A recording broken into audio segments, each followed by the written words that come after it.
ॐ नमो भगवते वासुदेवाय। गुरुर्ब्रह्मा गुरुर्विष्णु गुरुर्देवो महेश्वरः। गुरुर्साक्षात् परं ब्रह्म तस्मै श्रीगुरवे नमः।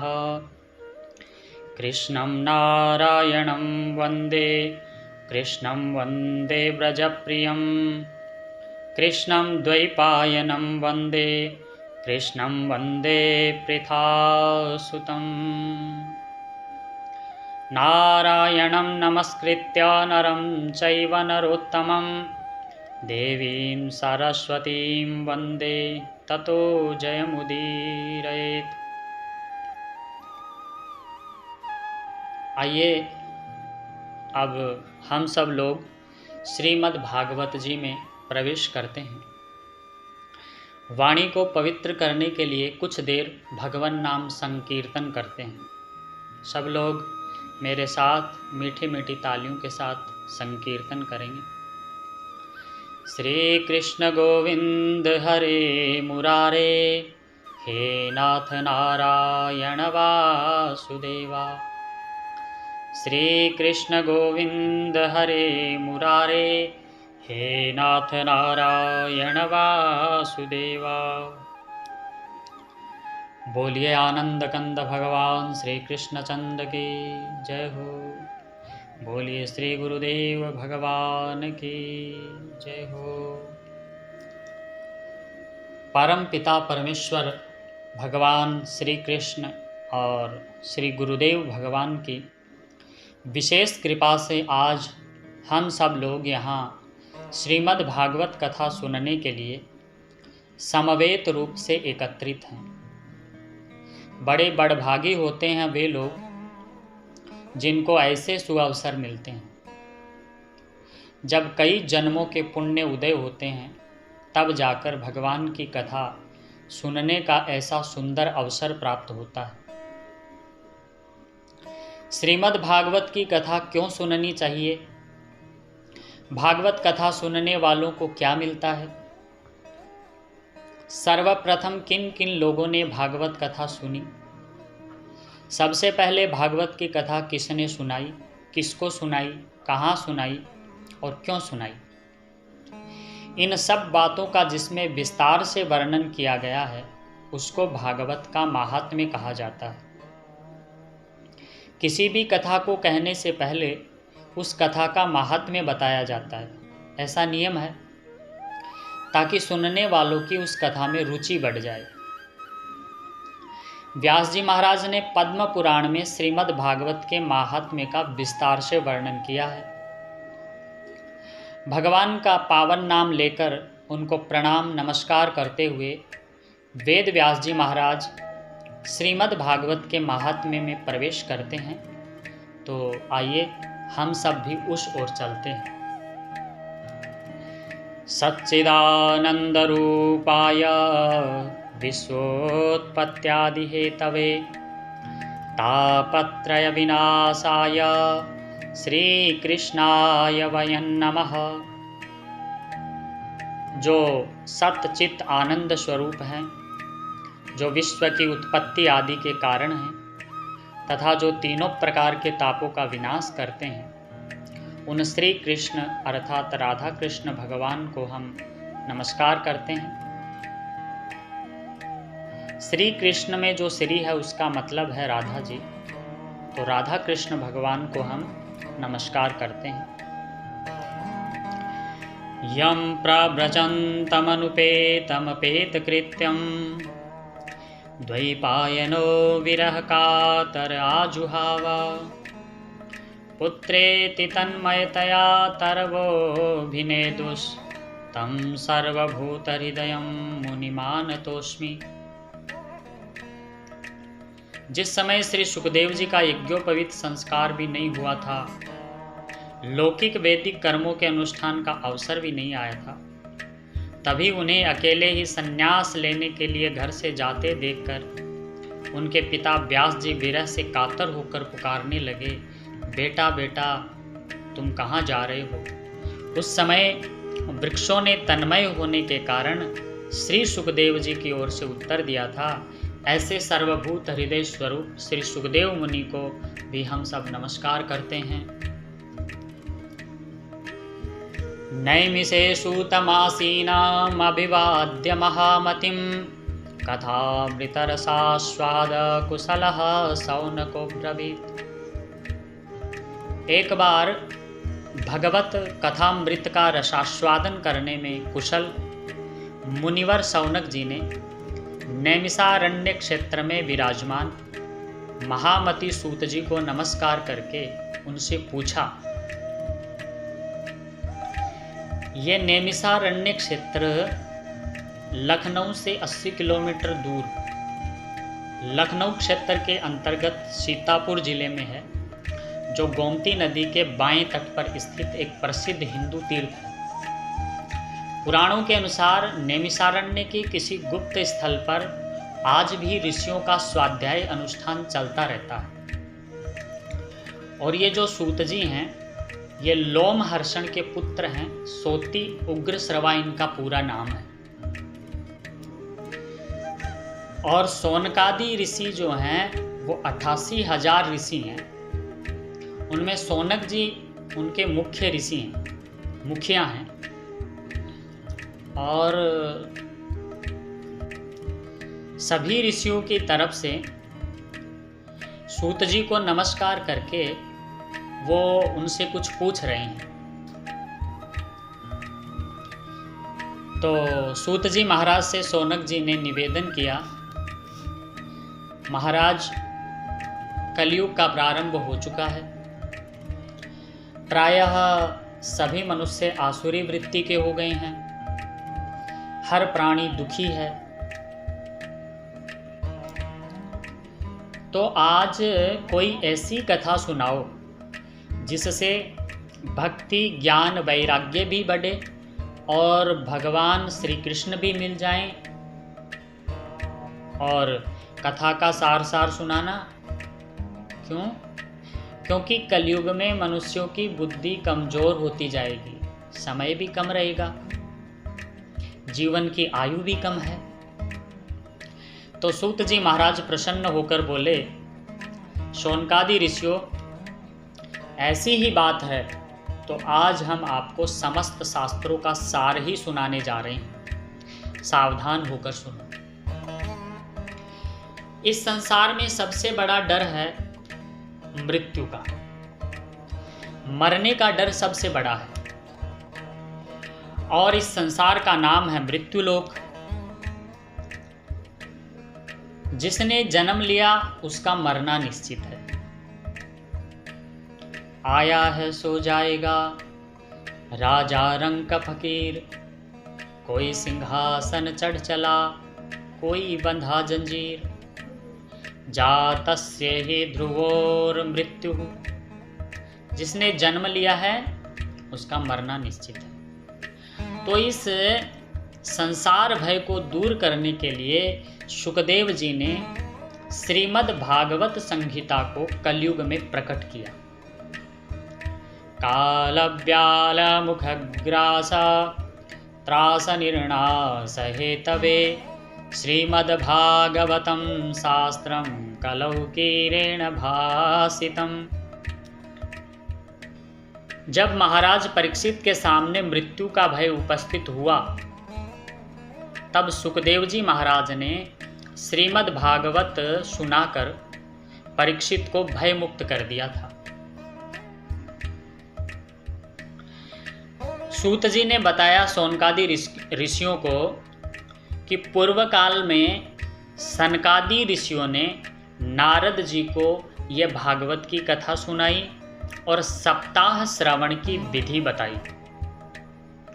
तो सौनक जी ने पूछा, महाराज नारद जी तो ज़्यादा समय एक जगह टिकते ही नहीं, तो 7 दिन तक उन्होंने ये कथा कैसे सुन ली? तो सूत जी बोले, एक बार विशालापुरी में नारद जी से सनकादि ऋषियों का मिलना हो गया। नारद जी थोड़े चिंतित दिखाई दिए। तो सनकादिकों ने पूछा, कथम ब्रह्मन् दीनमुखः कुतश्चिंतातुरो भवान्। महाराज चिंतित कैसे हो, कहाँ जा रहे हो? तो नारद जी बोले, मैं तो पृथ्वी पर घूमने के लिए आया था, तो देखा कलयुग ने सारी पृथ्वी को पीड़ित कर रखा है। क्या देखा मैंने? नारद जी बोले, पाखंड निरतः संतः, संत लोग तो पाखंडी हो गए। तरुणी प्रभुता गेहे, घरों में स्त्रियों का राज्य है।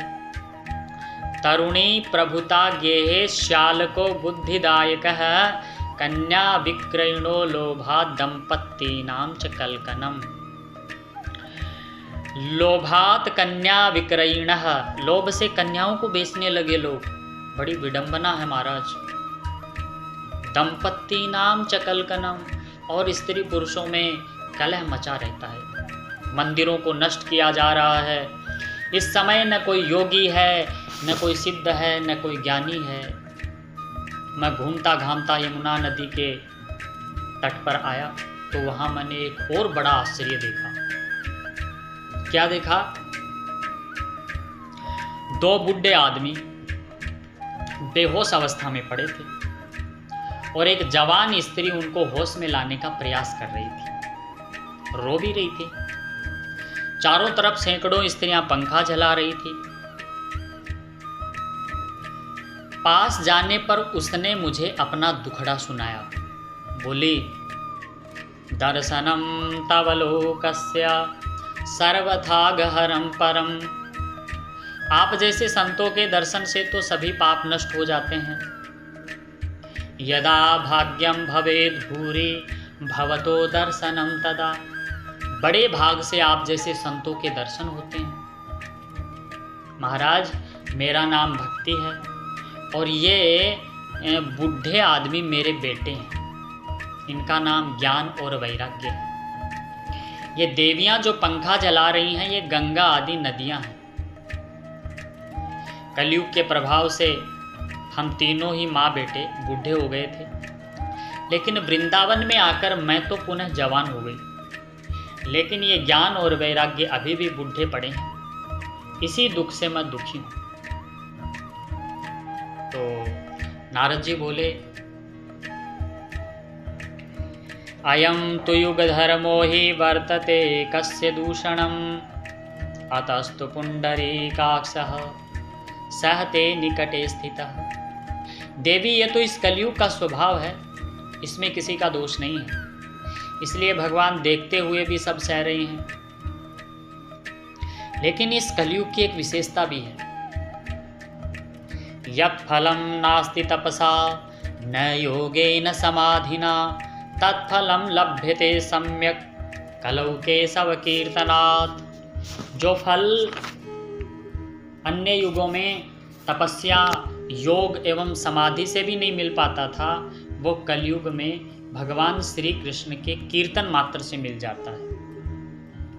तुलसीदास जी ने भी कहा है, कलयुग केवल नाम आधारा सुमिर सुमिर नर उतर ही पारा।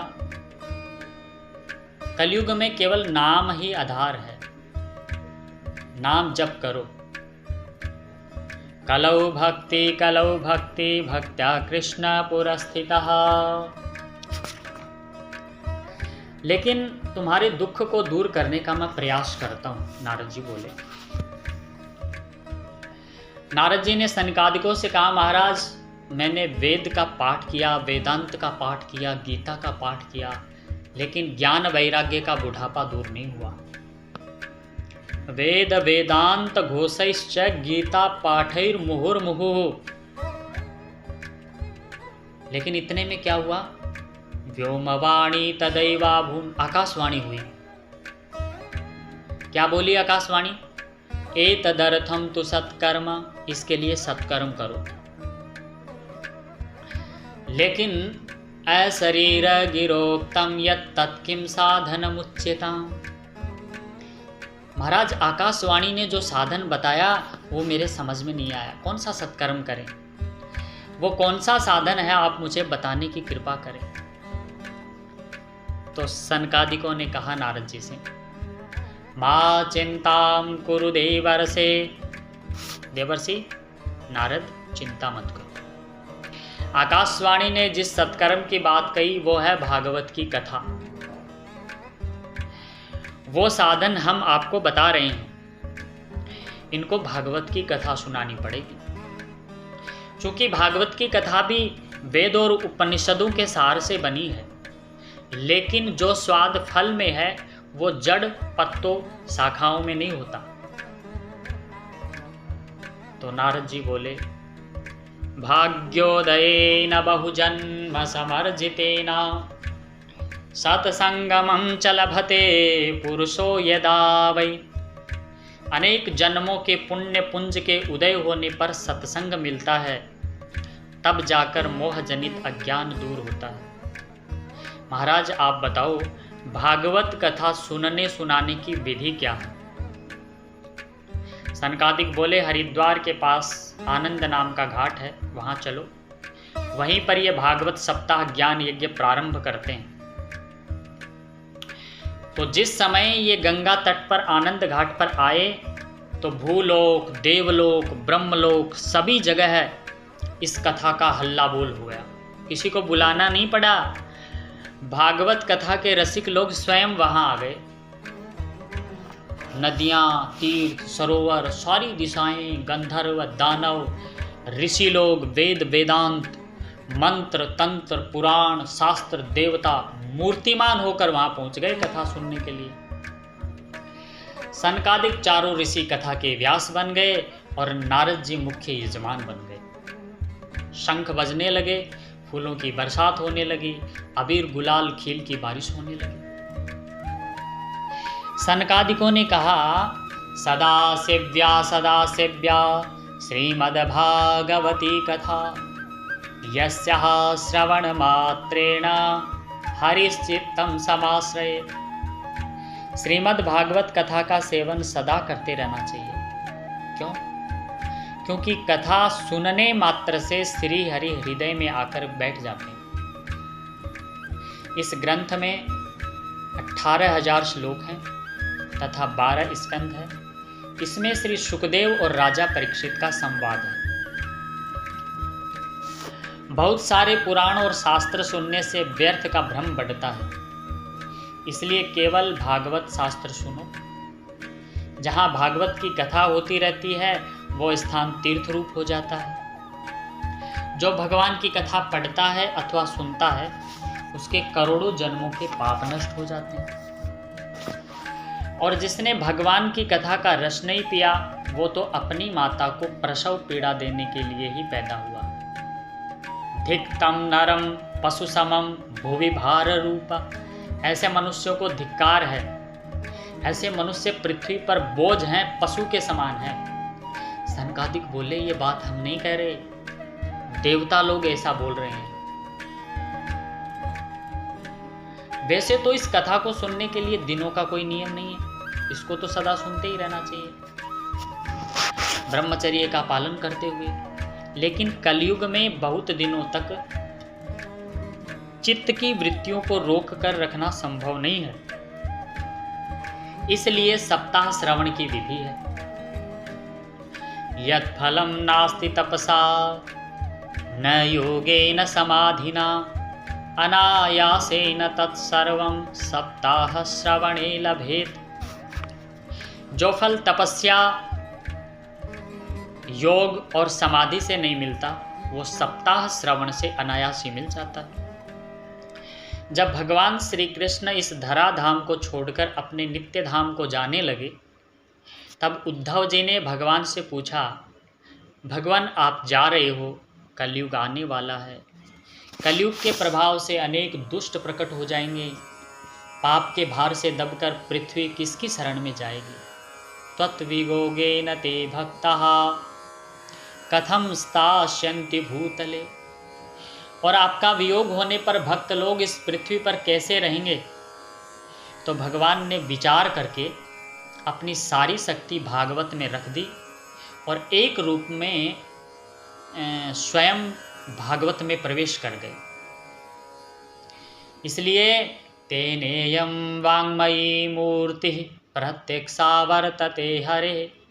इसलिए यह भगवान की साक्षात शब्दमयी मूर्ति है।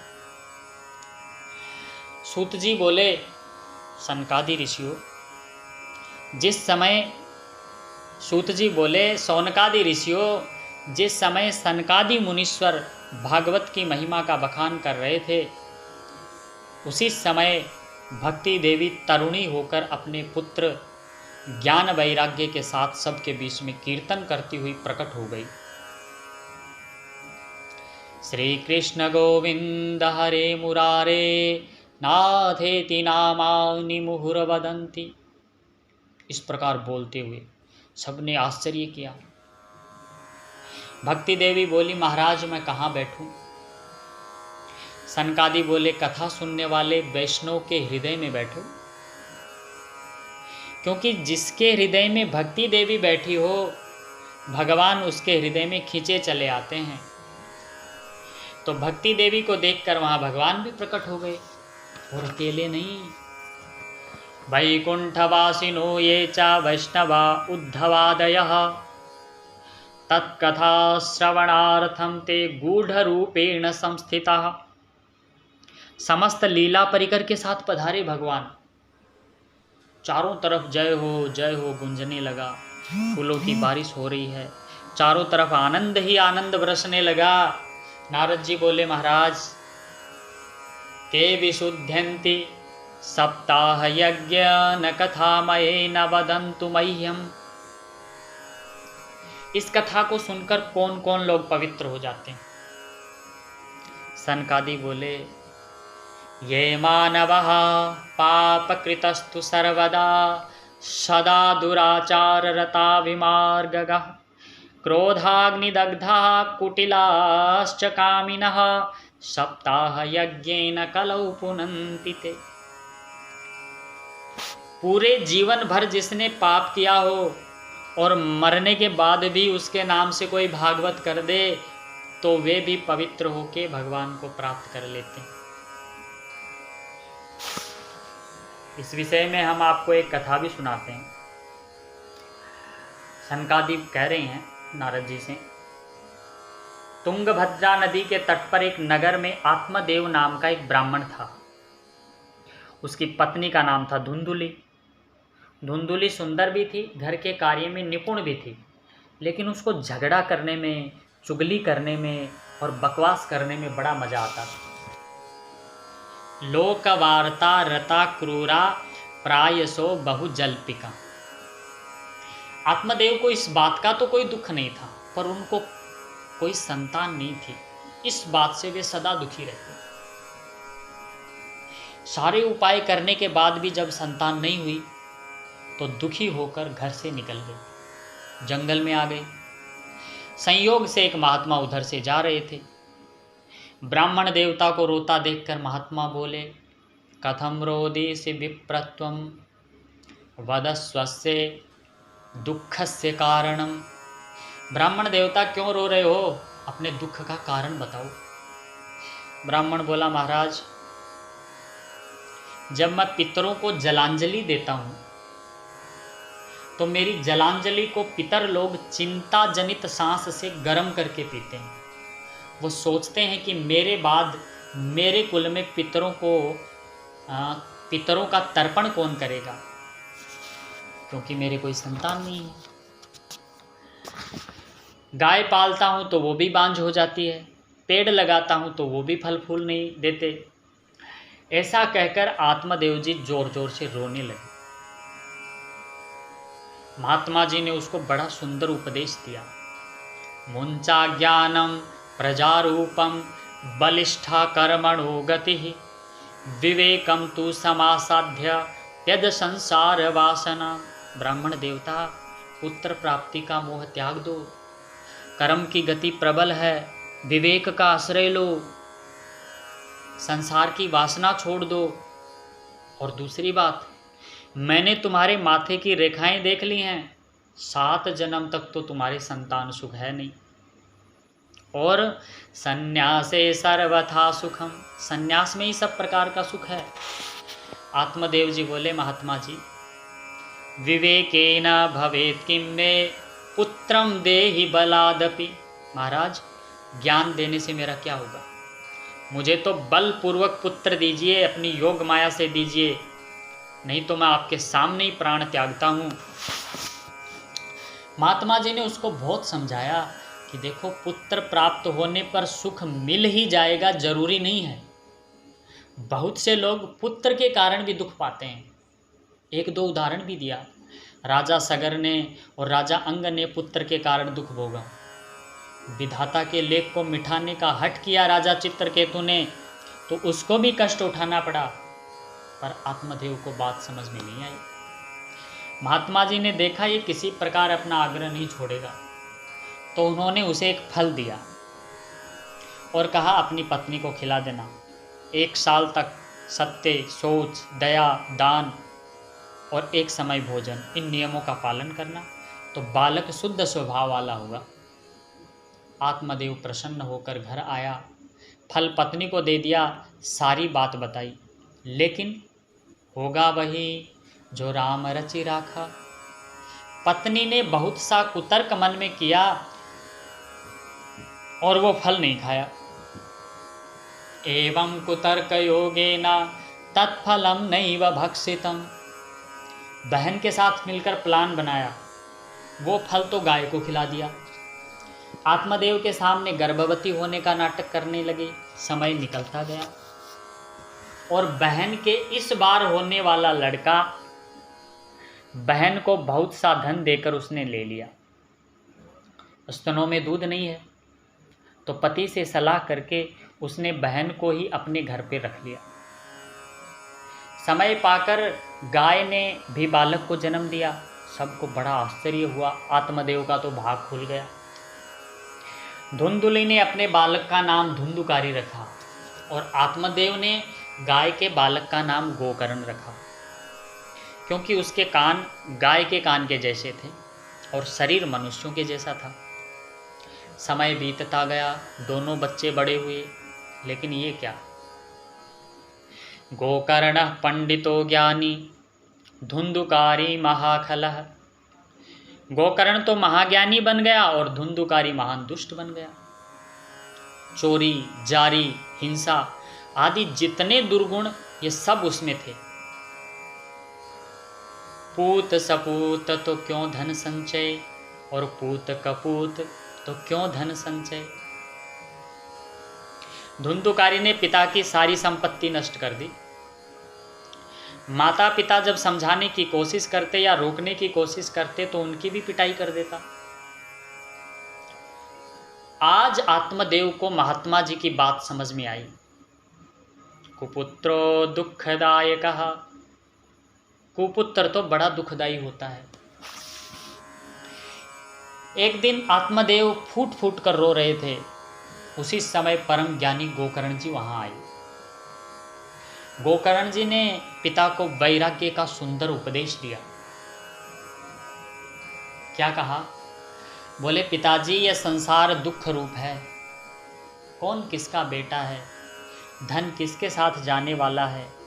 सुख न तो इंद्र को है और न ही चक्रवर्ती राजा सुखी होता है। सुखी तो केवल संत लोग होते हैं। ये मेरा बेटा है, इस अज्ञान को छोड़ दो।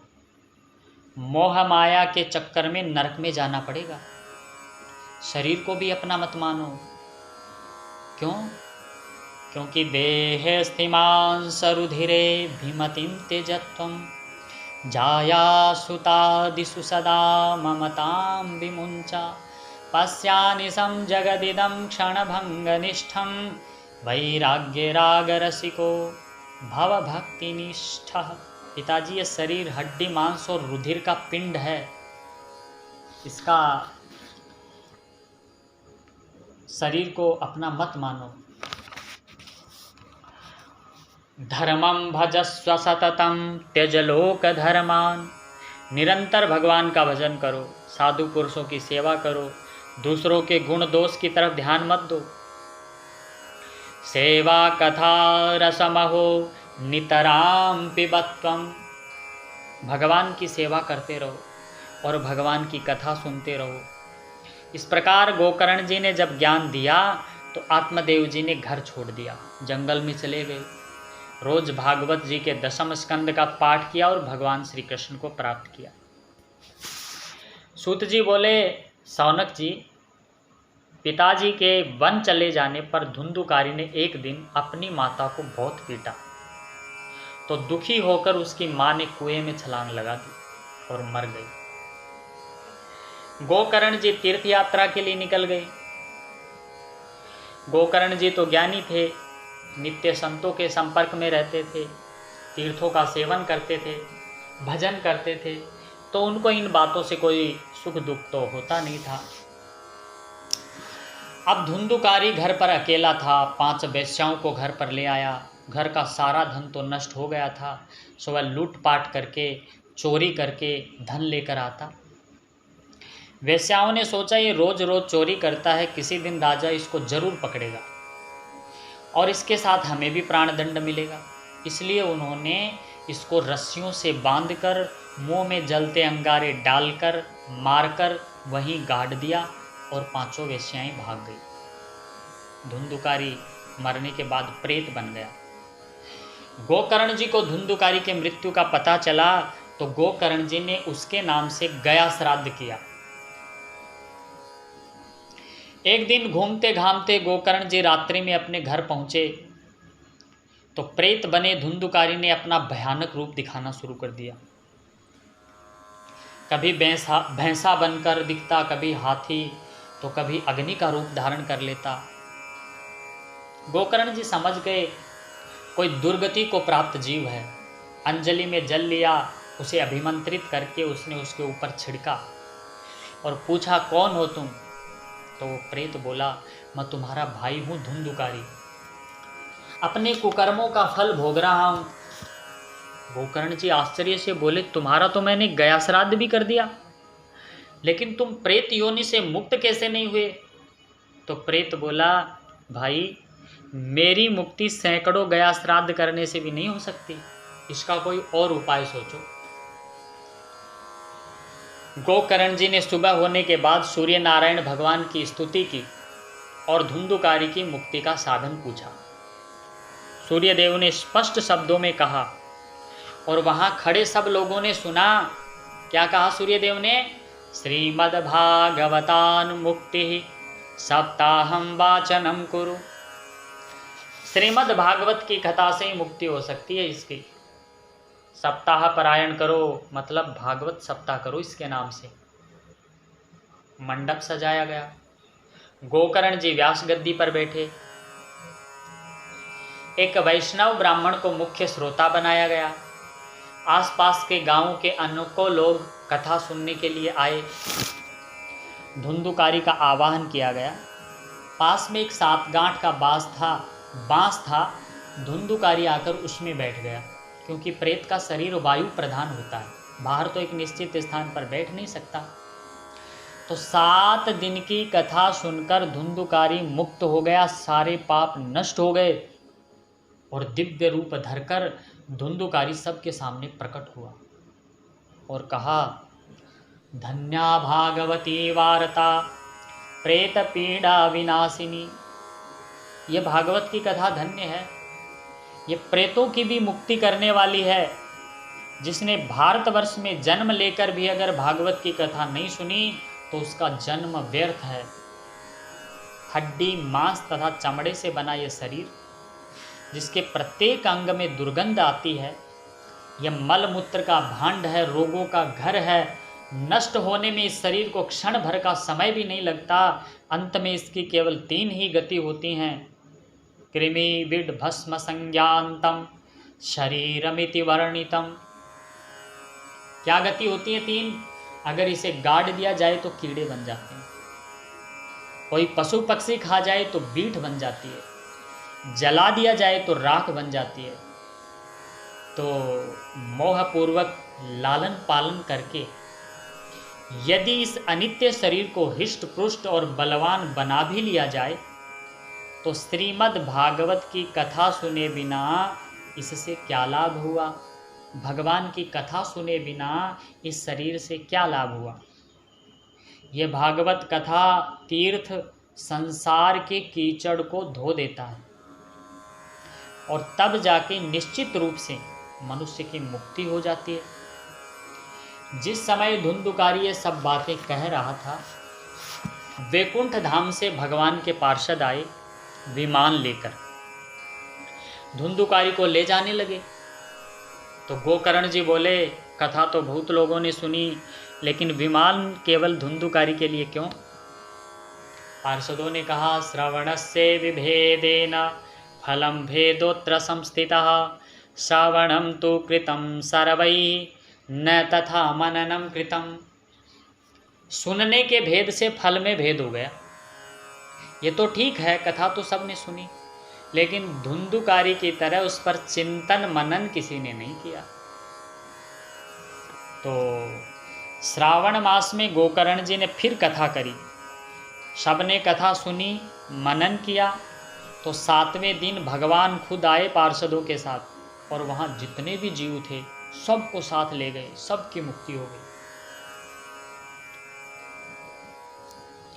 जब नारद जी ने भी सनकादिकों से 7 दिन तक भागवत की कथा सुनी और कहा, श्रीमद् भागवत सबसे श्रेष्ठ है, क्योंकि यह भगवान कृष्ण से मिला देती है। नारद जी ऐसा बोल ही रहे थे कि घूमते घामते सुखदेव जी वहाँ आ गए। सबने उनका स्वागत किया, ऊंचे आसन पर बैठाया। ऊंचे आसन पर सुखदेव जी को बैठाया। सुखदेव जी बोले, निगमकल्पतरोर्गलितं फलं सुखमुखादमृताद्रवसंयुतं पिबत भागवतं रसमालयं मुहुरहो रसिका भुवि भावुकाः। ये श्रीमद् भागवत वेद रूपी कल्प वृक्ष का पका हुआ फल है। इसमें सुखदेव तोते का मुख लगा हुआ है, इस कारण अमृत रस से परिपूर्ण है। इसमें रस ही रस है, छिलका गुठली नहीं है। जब तक शरीर में चेतना है तब तक आप लोग बार बार इसका पान करें। सौनक जी ने पूछा सूत जी महाराज से, महाराज सुखदेव जी ने राजा परीक्षित को ये कथा कब सुनाई और क्यों सुनाई? गोकर्ण जी ने धुंधुकारी को कब सुनाई और सनकादिकों ने नारद जी को कब सुनाई? सूत जी बोले, भगवान श्री कृष्ण के स्वधाम गमन के बाद कलयुग के 30 वर्ष से कुछ अधिक समय बीत जाने के बाद भाद्रपद मास की शुक्ला नवमी को सुखदेव जी ने ये कथा राजा परीक्षित को सुनाई। कलयुग के 200 वर्ष बीत जाने पर आषाढ़ मास की शुक्ला नवमी को गोकर्ण जी ने ये कथा सुनाई। इसके बाद कलयुग के 30 वर्ष और बीत जाने के बाद कार्तिक शुक्ला नवमी से सनकादिकों ने नारद जी को ये कथा सुनाई। तो भव सागर से सरल तरीके से पार लगना चाहते हो तो भागवत की कथा रामबाण औषधि है। पापों का नाश करती है ये भागवत कथा। भगवान कृष्ण को अत्यंत प्रिय है, भक्ति को बढ़ाने वाली है। इसको बार बार सुनते रहो, फिर अन्य साधनों को करने की जरूरत ही नहीं है।